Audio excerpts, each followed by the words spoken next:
My name is John Constantine. I'm the one who steps from the shadows, all trenchcoat and arrogance. I'll drive your demons away, kick them in the bollocks, and spit on them when they're down. I'll walk my path alone, because let's be honest,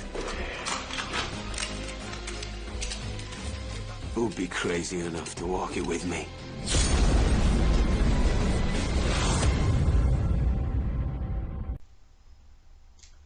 Et salut à toutes, salut à tous, c'est Dark Vigilant, donc j'en parle beaucoup, donc c'est enfin le grand jour si je puis dire. Aujourd'hui je vais vous parler donc, du personnage de John Constantine, ne serait-ce que parce que la série télé approche, épisode pilote étant diffusé le 22 octobre. D'ailleurs je fais une petite parenthèse sur le pilote, ils vont changer l'actrice, ils vont changer en fait le pilote, ils vont refaire un petit peu le pilote. Puisque apparemment ça n'a pas plu qu'il ait fuité sur internet.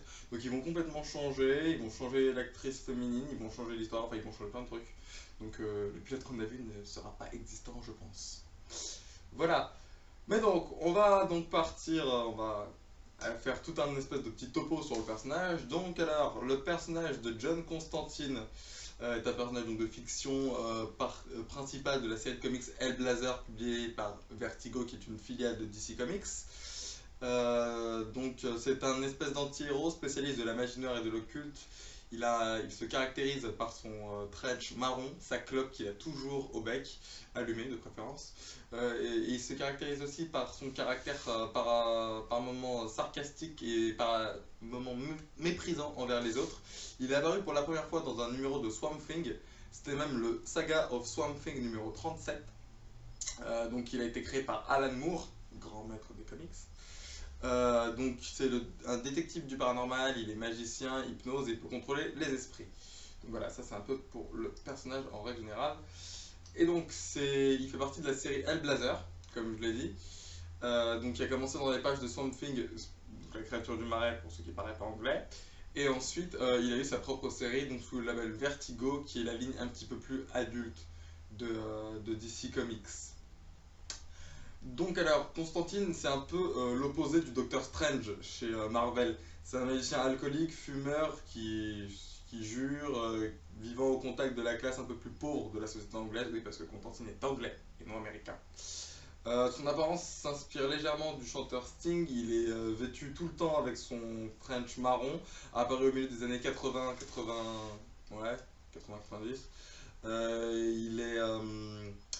Il exprime un peu le refus du thatcherisme.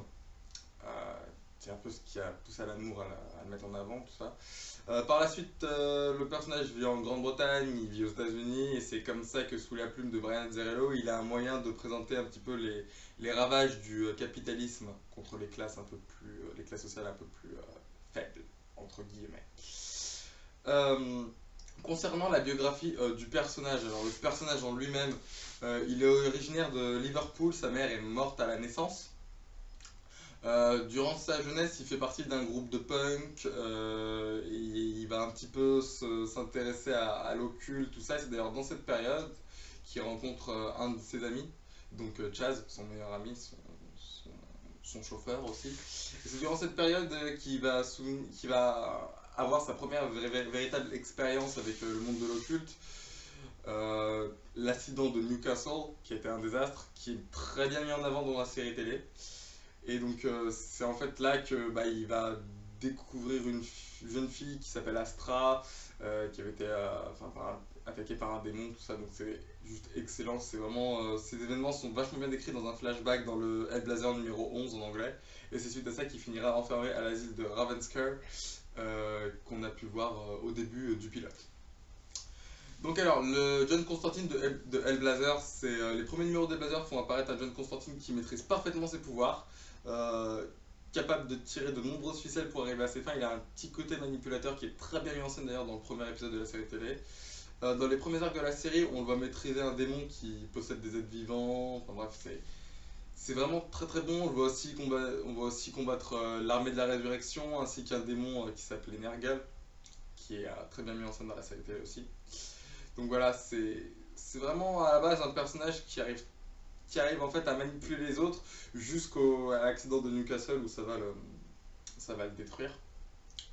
Alors, faut savoir que Constantine apparaît également dans le comics Sandman de Neil Gaiman. C'est un des personnages secondaires durant l'un des chapitres. Donc, non, franchement, Constantine, c'est vraiment une série très sympathique, mais vraiment juste la série Hellblazer. Parce qu'il faut savoir que suite à Flashpoint, en 2011, Constantine a été complètement intégré au DCverse. Et c'est en janvier, janvier 2012-2013, je ne sais plus exactement, qu'il a sa propre série dans les New 52 qui s'appelle Constantine. Qui est bien en dessous de la série Hellblazer de base, qui est une série exceptionnelle. Enfin, c'est vraiment une très très très très très bonne série.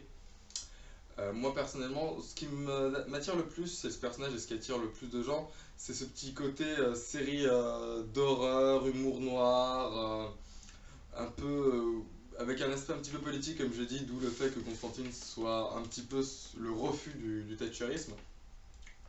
Donc sous cette période où il vit en Angleterre. Donc voilà, moi je tiens vraiment à cet aspect du personnage un petit peu cynique, un petit peu enfoiré sur les bords. Donc non, non, voilà, c'est vraiment un personnage que j'apprécie particulièrement. Puis ce petit côté, j'ai toujours ma clope allumée sans respect des autres. Voilà quoi, c'est vraiment très sympathique. Et moi je trouve que c'est une série qui est juste énorme, qui mérite d'être connue un peu plus en France parce qu'on la connaît pas beaucoup. Il y avait sous Panini, dans la collection 100% Vertigo, il y a 8 tomes qui sont sortis. Dans la collection Vertigo Culte, il y a 2 tomes qui sont sortis qui sont excellents. Les meilleurs sont Péché originel et Dangereuse Manie, qui sont au tome 1 et 3 qui sont juste énormes.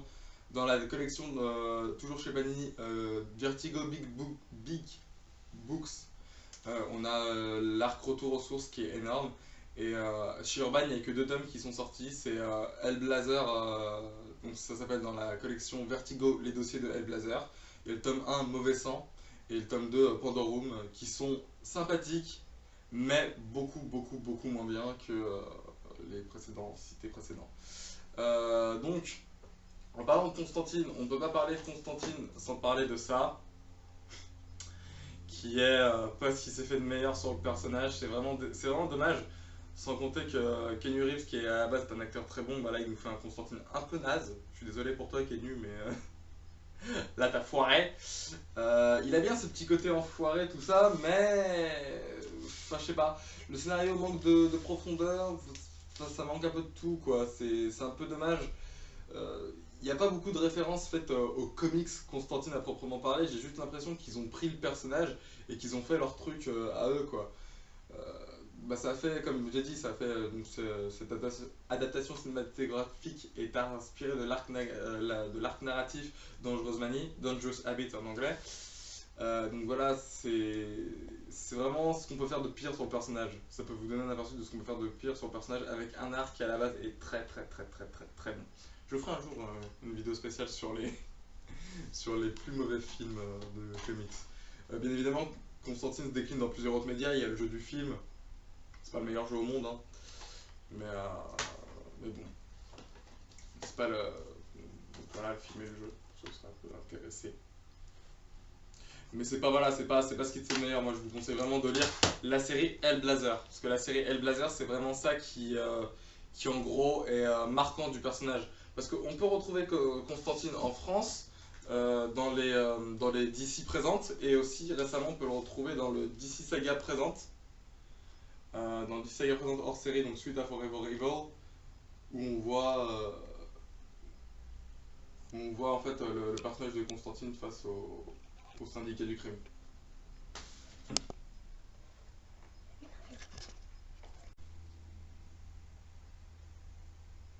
Donc, pour récapituler, si vous voulez lire du Constantine en VF, vous pouvez lire ses aventures dans les magazines DC Saga et maintenant Justice League Saga, où il apparaît dans la série Justice League Dark, où il en est le fondateur et le leader.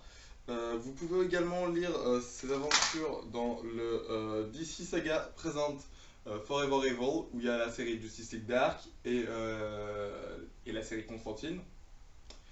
Et par contre, si vous voulez lire en anglais, ne lisez pas la nouvelle série New 52 parce qu'elle est un petit peu en deçà de la série de base qui s'appelle Hellblazer. Hellblazer John Constantine, c'est vraiment une série énorme. Et si je ne dis pas de bêtises, il me semble qu'en janvier, donc en janvier 2015, Urban réédite un album de Constantine qui s'appelle Hellblazer, John Constantine, qui sera une autre collection que Hellblazer, que les dossiers de Hellblazer. Voilà. Donc voilà, donc en gros, pour moi, c'est juste le personnage absolu. C'est l'un des meilleurs personnages de Vertigo, parce que pour moi, ça restera un des personnages de Vertigo avant DC. Et je ne peux que vous conseiller les aventures de ce personnage, car elles sont juste exceptionnelles. Voilà, voilà. C'est tout pour moi. Quant à moi, je vous dis à bientôt pour de prochaines vidéos. Ciao!